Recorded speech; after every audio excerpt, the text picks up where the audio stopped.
ನಾನೆಲ್ಲ ರೆಡಿ ಮಾಡಿಸಿ ನಿಮ್ಗೆ ನೆನ್ನೆ ಮಾಡಿಸ್ಕೊಟ್ಟು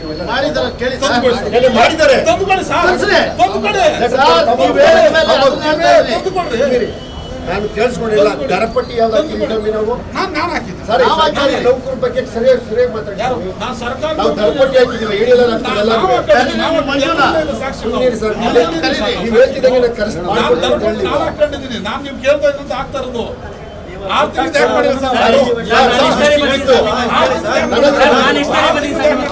ಮಾಡಿಸ್ಕೊಡ್ತೀನಪ್ಪ. ದಯ ತೋರಿಸ್ತಾರೆ ಸರ್.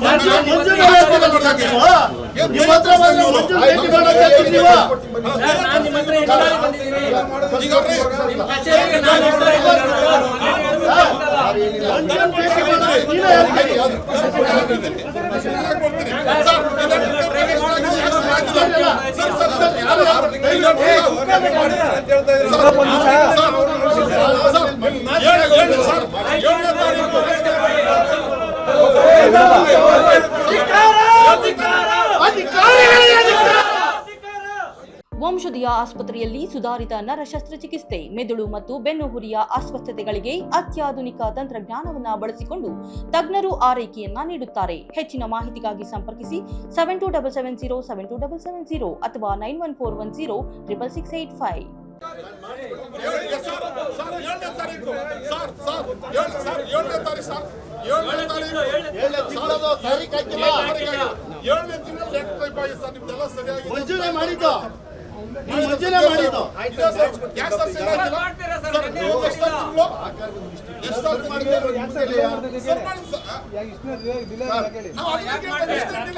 ತಹಶೀಲ್ದಾರಿಂದ ಆಗಿರೋದು 4 ತಿಂಗಳ ಅರ್ಜಿ ಇವ್ರಿಗೆ. ಸ್ವಲ್ಪ ಆಕಾರ ಬಂದು ಪ್ರಾಬ್ಲಮ್ ಇತ್ತದು.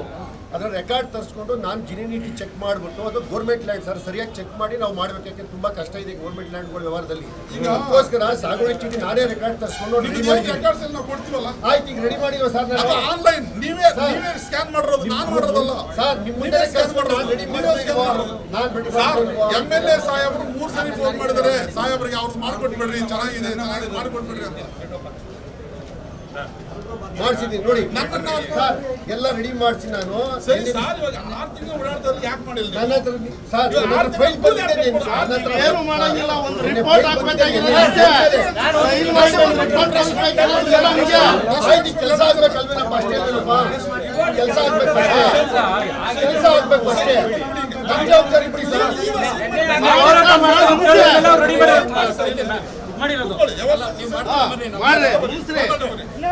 ಕಾರ್ಡ್ ಹಾಕೊಂಡು ಬರೋದು ಊಟ ಮಾಡ್ಕೊಂಡ್ ಬರ್ತೀನಿ, ಮನೆಗೆ ಹೋಗಿ ಬರ್ತೀನಿ. ಹೇಳತ್ತೀವ ಏನ್ ಗೊತ್ತಿಲ್ಲ ಅಂತ ಮಾಡಿದ್ದಾರೆ. 7ನೇ ತಿಂಗಳಲ್ಲಿ ಇವರೇ ಲೆಟರ್ ಮಾಡಿದ್ದಾರೆ, ಮತ್ತೆ ಸೈನ್ ಹಾಕಿಲ್ಲ. ಕಾಸು ಕೊಡ್ತಿದ್ರೆ ನಿಲ್ಸಿಬಿಟ್ರು. ಇಲ್ಲೆಲ್ಲ ಮಾತಾಡ್ಬೇಕು ಅವ್ರಿಗೆ, ಕಿವಿ ಕುಡಿಲ್ಲ ಅವ್ರಿಗೆ. ಗರಪಟ್ಟಿ ಹಾಕಿದಿರಲ್ಲ, ಅದು ನಿಜಾನ? ಅದು 100% ಸತ್ಯ. ಬೇಕಾದ್ರೆ ಮಾನವ ತಾಲೂಕಲ್ಲಿ ಯಾರು ಬೇಕಾದ್ರೆ ಕೇಳಿ, ನಾನು ಹೇಳ್ತಾ ಇಲ್ಲ. 100% ಸತ್ಯ. ಒಂದು ನಕಲು ಕೊಡಬೇಕಾದ್ರೆ 1,500,000 ಕೊಡಬೇಕು. ಒಂದು ಪೋಡಿ ಮಾಡಬೇಕಾದ್ರೆ 2.5 ಲಕ್ಷ ಕೊಡಬೇಕು. ಒಂದು ಇಂಡಿ ಕಾರ್ಡ್ ಸೇನಾಗಿ ಬರೋ 1 ಲಕ್ಷ ಕೊಡಬೇಕು. 100% ಸತ್ಯ ಇದು. ಮತ್ತೆ ಅವ್ರಿಗೆ ಕೋಪ ಮಾಡ್ಕೊಂತ ಇದಾರೆ ವಿಚಾರ. ಅದಕ್ಕೆ ನಾನೇನು ಮಾಡ್ಲಿ ಸರ್? ಅಲ್ಲ, ಅದೇನಕ್ಕೆ ಹಾಕಿದ್ರಿ ಅಂತ ಹೇಳ್ತಾರೆ. ಹೌದು, ಅವ್ರು ಕೇಳಿದ್ ನಾವು ಹಾಕಿದ್ದೀವಿ.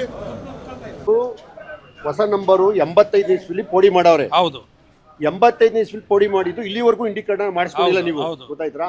ಅದು ನೀವು ಅರ್ಜಿ ಕೊಟ್ಟಿದ್ರಿ. ನಾವು ಅರ್ಜಿನ ಅದು DDLR ಆಫೀಸ್ ಕ್ಲಾರಿಫಿಕೇಶನ್ ಮಾಡ್ಕೊಂಡಿದ್ದು 85 ಇಸ್ವಿಲಿ ಪೋಡಿ ಆಗಿರೋದು 2008ರಲ್ಲಿ ತಹಶೀಲ್ದಾರ್ ಕೌಂಟರ್ ಸೈನ್ ಆಗೈತೆ, ಆಯ್ತಾ? ಅದನ್ನ ನಾವು ಪರಿಶೀಲನೆ ಮಾಡಿ ಒಂದು ಸ್ವಲ್ಪ ಮಾಡ್ಕೊಡ್ತೀವಿ ಸರ್ ಅಂದ್ಬಿಟ್ಟು ನನ್ನ ಹತ್ರ ಇವರು ಒಂದು 3 ದಿವಸದಿಂದ ಬಂದರು.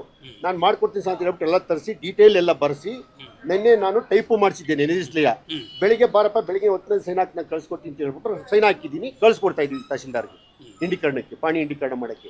ನಮ್ಗೇನು ಅನುಮಾನ ಆಗಿತ್ತು ಅಂದರೆ ಸರ್ಕಾರಿ ಜಮೀನಿದು, ಆಯ್ತಾ? 1985ರಲ್ಲಿ ಪೋಡಿ ದುರಸ್ತಿ ಮಾಡಿ ಪೋಡಿ ಆಗದೆ ಅಂತ ಬರೆದವ್ರೆ. ಆಕಾರ ಬಂದ್ ಕೌಂಟರ್ ಸೈನ್ 2008ರಲ್ಲಿ ಆಗದೆ. ಇದಕ್ಕೆ ನಾವು ಕ್ಲಾರಿಫಿಕೇಶನ್ಗೆ DDLR ಹತ್ರ ಅದು ನಮ್ಮದು ತಪ್ಪಲ್ಲ. ಯಾಕಂದ್ರೆ ಅಧಿಕಾರಿಗಳ ಮಧ್ಯೆ ನಡೆದಿರುವಂತ ಪೋಡಿ ದುರಸ್ತಿ ಆಗುವಂತದ್ದು ಅಧಿಕಾರಿಗಳ ಮಧ್ಯೆ ಆಗುವಂತದ್ದು ರೈತರ ತಪ್ಪಲ್ಲ. ಮತ್ತೆ ಪೋಡಿ ದುರಸ್ತಿ ಆಗಿದ ತಕ್ಷಣನೇ ಪಾಣಿ ಮಾಡ್ಬೇಕಾಗಿರೋದು ಸರ್ಕಾರಿ ಅಧಿಕಾರಿಗಳ ಕೆಲಸ. ಅವ್ರಿಗೆ ಗೊತ್ತಿಲ್ವಲ್ಲ, ರೈತರು ಸುಮ್ಮನೆ ಮಾಡ್ಕೊಂಡಿದ್ರು, ಉಳುಮೆ ಮಾಡ್ಕೊಂಡಿದ್ರು. ಆದ್ರೆ ಮಾಡ್ಬೇಕಾಗಿದ್ದಾರು ಅವಾಗಿಂದ ನಾವು ಓಡಾಡ್ತಾ ಇದ್ದೀವಿ. ಇವ್ರನ್ನ ಸಾಹೇಬ್ರನ್ನ ಕೇಳಿ ಈಗ ಆಗಿದೆ ಇವರೇ ಪಾಣಿ ಇಂಡಿಕರಣ ಮಾಡಿ ಕಳ್ಸ್ಕೊಡ್ತಾ ಇದ್ವಿ ಕರೆಕ್ಟಾಗಿ ಓದ್ಬಿಡ್ಲಣ್ಣ ಅದನ್ನ.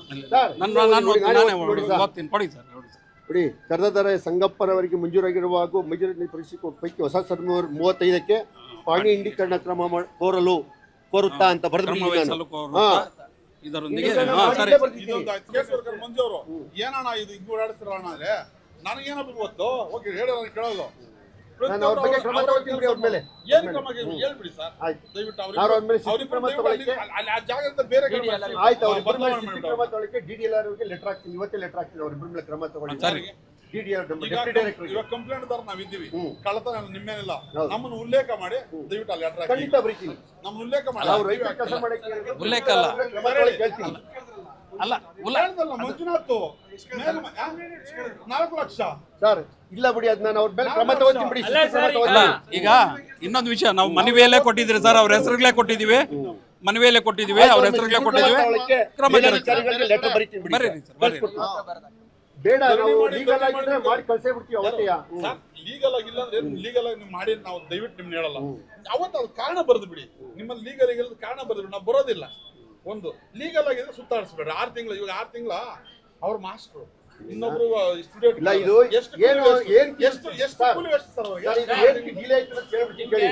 1985 ಕೊಡಿ ಆಗಿದ್ದನ್ನ 2008ರಲ್ಲಿ ದುರಸ್ತಿ ಮಾಡ್ತಾರ, ಆ ಒಂದು ಇದಕ್ಕೆ ನಾವು ಕ್ಲಾರಿಫಿಕೇಶನ್ ಮಾಡ್ಕೊಂಡು ಮೇಲಾಧಿಕಾರಿಗಳು ಲೆಟರ್ ಬರ್ದು ಎಷ್ಟು ಸರ್ ಕ್ಲಾರಿಫಿಕೇಶನ್ ಮಾಡ್ತೀರಾ ಸರ್? ಯಾವಾಗ ಸರ್ ಕ್ಲಾರಿಫಿಕೇಶನ್? ಆಯ್ತು. ಈಗ ಅದನ್ನ ಪ್ರಶ್ನೆ ಮಾಡ್ತಾ ಇದ್ರೆ ಅಲ್ಲ, ಅದಕ್ಕೆ ನಾನು ಅಲ್ಲ, ಮೇಲಧಿಕಾರಿಗಳಿಗೆ ಕನ್ಫರ್ಮ್ ಮಾಡಿರೋ ದಾಖಲೆ ಕೊಡಿ ಸರ್, ಅಲ್ಲಿ ನಾವು ಆ ತರ ಮಾತಾಡ್ಬೇಕಾಗ್ತದೆ. ಬಿಡ್ರಿ, ಅದನ್ನ ಬಿಟ್ಟಾಕ್ರಿ. ಅದನ್ನ ರೈತರ ಜೊತೆ ಅಸಭ್ಯವಾಗಿ ವರ್ತಿಸಿದ್ದಕ್ಕೆ ದಯವಿಟ್ಟು ಅದು ಬೇಡ ಬಿಡಿ, ನಾನು ಕ್ರಮ ತಗೋತೀನಿ ಅವ್ರ ಮೇಲೆ. ಅಧಿಕಾರಿಗಳ ಮೇಲೆ ಕ್ರಮ ಜರುಗಿಸಬೇಕು.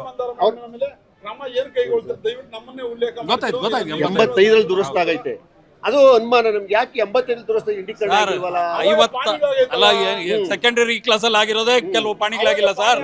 ಪಾಣಿ ಆಗೈತಲ್ಲ, ಅಲ್ಲ ಸರಿ, ಅದನ್ನ ನಿಮ್ಗೆ ಅನುಮಾನ ಬಂದ್ರೆ 7ನೇ ತಿಂಗಳಲ್ಲಿ ಯಾಕೆ ಲೆಟರ್ ಬರೆದ್ರಿ ನೀವು?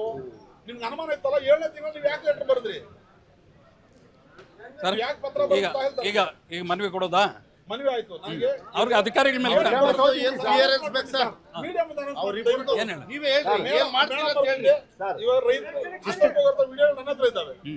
ಅವ್ರು ಮೇಡಮ್ ಅವ್ರು ಏನ್ ಮಾತಾಡ್ತಾರೆ ನನ್ನ ಹತ್ರ ಇದ್ದಾವೆ. ಅವ್ರ ಮೇಲೆ ಶಿಸ್ತು ಕ್ರಮ ತಗೊಳ್ಳಕ್ಕೆ DDLR ಪತ್ರ ಬರೀತೀನಿ. ಆಯ್ತು, ನೀವು ಅದನ್ನ ಹೇಳ್ಬಿಟ್ಟು ಸಾಕು ಆಯ್ತು, ನಮಗೆ. ಶಿಸ್ತು ಇಬ್ಬರ ಮೇಲೂ ಕ್ರಮ ತಗೊಳ್ಳಕ್ಕೆ ಲೆಟರ್ ಬರೀತೀನಿ DDLR ಗೆ.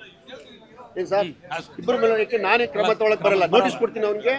ನೋಟಿಸ್ ಕೊಟ್ಟು ವಿವರಣೆ ಪಡೆದು DDLR ಗೆ ಲೆಟರ್ ಹಾಕಿ ಕ್ರಮ ತಗೊಳ್ಳಿ ಅಂದ್ಬಿಟ್ಟು. ನೀವು ದಯವಿಟ್ಟು ಇವತ್ತೇ ಖಂಡಿತ ಕೆಲಸ ಖಂಡಿತ ಮಾಡಿ. ಬರೀತೀನಿ, ನಾನು ಹೇಳ್ತೀನಿ, ಇವತ್ತೇ ಕೆಲಸ ಖಂಡಿತ. ಮಾಡಿ. ಆಮೇಲೆ ಅದೇ ಕೆರೆಗಳದ್ದು ತಹಸೀಲ್ದಾರ್ ಆರ್ಡರ್ ಮಾಡಿ ಮಾಡಿಕೊಡ್ಬೇಕು ಸರ್ವೆ ಕೇಳಿದ್ಕೆ ಅವ್ರು ಇದೇ ನಿಜಾನೇ ನಮ್ಗೆ ಕೇಳ್ತಾ ಇದಾರೆ ಅಂತ ಹೇಳ್ತಾರೆ. Yes, ಹೌದು. ಸರ್ ಅದ್ಯಾವುದು ಇಲ್ಲ ಸರ್, ಅದ್ಯಾವುದು ಏನು ನಡೀತಾ ಇಲ್ಲ. ಸರ್, ನಿಮ್ ಮುಂದೆ ನಡೀತಿರ್ಬೋದು, ನಿಮ್ಮ ಅಧಿಕಾರಿಗಳು ಇಲ್ಲ, ಇಲ್ಲ, ಇಲ್ಲ, ಮಾಡ್ತಿದಾರಲ್ಲ. ಇಲ್ಲ, ನಮ್ಮ ಕಚೇರಿಯಲ್ಲಿ ಯಾವ್ದು ನಡೀತಾ ಇಲ್ಲ, ಅದೆಲ್ಲ ಸತ್ಯಕ್ಕೆ ದೂರವಾದ ಮಾತು.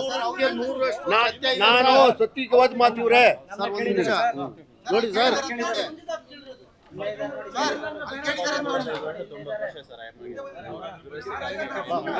ಮಾಡಿಸ್ಕೊಡ್ತೀನಿ. 1 to 5 ಆಗಿ ಬಂದಿರುತ್ತೆ ನೋಡ್ರಿ. ನಮ್ನೆ ಕೇಳಿದಾರೆ ಸರ್ ಅಮೌಂಟ್ 5 ಲಕ್ಷ ಕೊಟ್ರೆ ಮಾಡ್ತೀವಿ. ಮಂಜು ಸರ್, ಕೇಸ್ ವರ್ಕರ್ ಮಂಜು ಸರ್. ಬಿಡಪ್ಪ, ಅವ್ರ ಮೇಲೆ ಕ್ರಮ ತಗೋತೀನಿ ನಾನೀಗ. ಶಿಸ್ತು ಕ್ರಮ ತಗೋತೀನಿ ಬಿಡಪ್ಪ. ಆಯ್ತು ಆಯ್ತು ಶಿಸ್ತು ಕ್ರಮ ತಗೋತೀನಿ ಬಿಡಿ ಸರ್. DDLR ಗೆ ಲೆಟರ್ ಬರೀತೀನಿ ಅವ್ರ ಮೇಲೆ ಕ್ರಮ ತಗೊಳಕ್ಕೆ. ಏನ್ ಕೆಲ್ಸಕ್ಕೆ ಸರ್ ಪಾಣಿ ಇಂಟೀಕರಣ ಆಗೋದಕ್ಕೆ ಎಲ್ಲ correct ಆಗಿದೆ, document. ಡಾಕ್ಯುಮೆಂಟ್ ಎಲ್ಲ ಕರೆಕ್ಟ್ ಆಗಿದೆ ಸರ್. 5 ಲಕ್ಷ ಎಕರೆಗೆ ಅಲ್ಲ ಸರ್, 1 ಎಕರೆಗೆ 1.5 ಲಕ್ಷ ಟೋಟಲ್ 5 ಲಕ್ಷ. ಎಷ್ಟು ಎಕರೆ ಅಂತ ಕೇಳಿದಕ್ಕೆ 4 ಎಕರೆ ಅಂತ ಹೇಳಿದಕ್ಕೆ 5 ಲಕ್ಷ ಆಗುತ್ತೆ. ಇಲ್ಲ ಬಿಡಪ್ಪ, ನಾನು ಅವ್ರ ಮೇಲೆ ಕ್ರಮ ತಗೊಳಕ್ ಬರ್ತೀನಿ ಬಿಡಪ್ಪ. ಶಿಸ್ತು ಕ್ರಮ ತಗೋತೀನಿ. ನನ್ನ ಕೇಳಿದಾರೆ ಸರ್. ಆಯ್ತು ಆಯ್ತು, ಬಿಡಿ, ಆಮೇಲೆ ಶಿಸ್ತು ಮಾತಾಡ್ಬಿಡು. ಬಿಡಪ್ಪ, ಹೇಳಿದ ಶಿಸ್ತು ಕ್ರಮ ಬಿಟ್ಬಿಡ್ಬೇಕು. ತಗೊಳ್ತೀನಿ ಬಿಡಪ್ಪ. ಅದು ಹೇಳಿದ್ರಲ್ಲ, ಇವ್ರು ತಗೊಳಕ್ ಬರಲ್ಲ. ನಾನು ಅವ್ರ ಮೇಲೆ ಕ್ರಮ ತಗೊಳಕ್ ಬರಲ್ಲ. ಮೇಲಾಧಿಕಾರಿಗಳಿಗೆ ಲೆಟರ್ ಬರೀತೀನಿ ಸರ್. ಅವ್ರ ಮೇಲೆ ಶಿಸ್ತು ಕ್ರಮ ತಗೊಳ್ಳಿ, ಈ ತರ ರೈತ ಸಂಘದಿಂದ ಈ ತರ ದೂರ ಅರ್ಜಿ ಕೊಟ್ಟಿದ್ದಾರೆ ಸರ್, ಇವ್ರ ಮೇಲೆ ಕ್ರಮ ವಹಿಸಿ ದೂರ ಕೇಳಿದ್ರೆ ಬರೀತೀನಿ. ಎಲ್ಲ ಡೀಟೇಲ್ ನೀವೇನ್ ಕೊಟ್ಟಿರೋ ಅದನ್ನೆಲ್ಲ DDLR ಬರ್ದು ಕಳಿಸ್ತೀನಿ. ಪಕ್ಕದ ಪೋಸ್ಟ್ ವರ್ಗಾವಣೆ ಮಾಡಕ್ ನಿಮ್ ರೈಟ್ಸ್ ಇದೆಯಾ? ಆಯ್ತು, ಈಗ ಸಾಹೇಬ್ರಿಗೆ ಹೇಳ್ಬಿಟ್ಟು ಅದನ್ನ ಅದನ್ನಾದ್ರೂ ಮಾಡ್ರಿ ಈಗ ಸದ್ಯಕ್ಕೆ. ಮಾಡಿಸ್ತೀನಿ ಸಾಹೇಬ್ರಿಗೆ ಹೇಳ್ಬಿಟ್ಟು. ಆಕ್ಷನ್ ತಗೋತೀರಾ ಅಂದ್ರೆ ನಾಳೆ ತಗೋತೀರಿ, ಇಲ್ಲ ಅವ್ರಿಗೆ ಇಲ್ಲ ಇಲ್ಲ, ಸಾಹೇಬ್ರಿಗೆ ಹೇಳ್ಬಿಟ್ಟು ಮಾಡಿಸ್ಕೊಡ್ತೀನಿ. ಆ ಚೇರ್ ಅಲ್ಲ, ಇಂದ ಅವ್ರು ತೆಗಿಬೇಕು. ಕೋಡಿ ಸೆಕ್ಷನ್ ಇಂದ ತೆಗೀರಿ ಅವ್ರನ್ನ. ಮತ್ತೆ IM ಇದ್ರ ರೆಕಾರ್ಡ್ ರೂಮ್ ಇಂದ ತೆಗೀರಿ. ಚೇಂಜ್ ಮಾಡಿಸ್ತೀನಿ, ಚೇಂಜ್ ಮಾಡಿಸ್ತೀನಿ, ಕೊಡ್ರಿ. ಚೇಂಜ್ ಮಾಡಿಸ್ತೀನಿ ಬಿಡಿ ಸರ್. ಸಭ್ಯವಾಗಿ ಮಾತಾಡ್ಬೇಕು ಸರ್, ರೈತರ ಹತ್ರ ಸಾರ್ವಜನಿಕ ಆಯ್ತು, ಚೇಂಜ್ ಮಾಡಿಸ್ತೀನಿ ಬಿಡಪ್ಪ.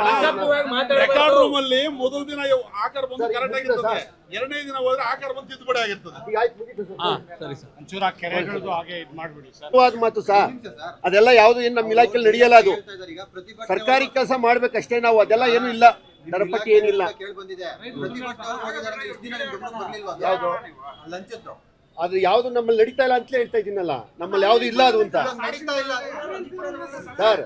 ನಾವು ಅದು ನಡೀತಾ ನಮ್ಮ ಇಲಾಖೆಯಲ್ಲಿ ಯಾವ್ದು ಇಲ್ಲ ಅದು. ಇವ್ರು ಈಗ ದೂರು ಕೊಟ್ಟ ಮೇಲೆ ದೂರು ಕೊಟ್ಟಿದ್ದಾರೆ ಹಿಂಗೆ ಅಂತ ನನ್ನ ಗಮನಕ್ಕೆ ಬಂದಿರಲಿಲ್ಲ, ಈಗ ದೂರು ಕೊಟ್ಟಿದ್ದಾರೆ, ಅದ್ರ ಮೇಲೆ ಬರೀತೀನಿ ಸರ್ಕಾರಕ್ಕೆ. ರೈತರು ಬರೆದು ಕೊಟ್ಟಿರೋದಾರೆ ಈಗ ರೈಟಿಂಗ್ ಅಲ್ಲಿ, ನಮ್ ಗಮನಕ್ಕೆ ಇಲ್ಲಿವರೆಗೂ ಬಂದಿಲ್ಲ, ಈಗ ಬಂದೈತೆ ಬರೀತೀನಿ. ಸರ್ಕಾರದಿಂದ ಸಂಬಳ ಕೊಡ್ತಾರೆ, ಇವೆಲ್ಲ ಏನಕ್ಕೆ ಮಾಡ್ಬೇಕು ರೈತರು? ಆಯ್ತು, ಈ ಕ್ರಮ ತಗೊಳಕ್ ಬರೀತೀನಿ ಸರ್ಕಾರಕ್ಕೆ ಈಗ. ಆಯ್ತು.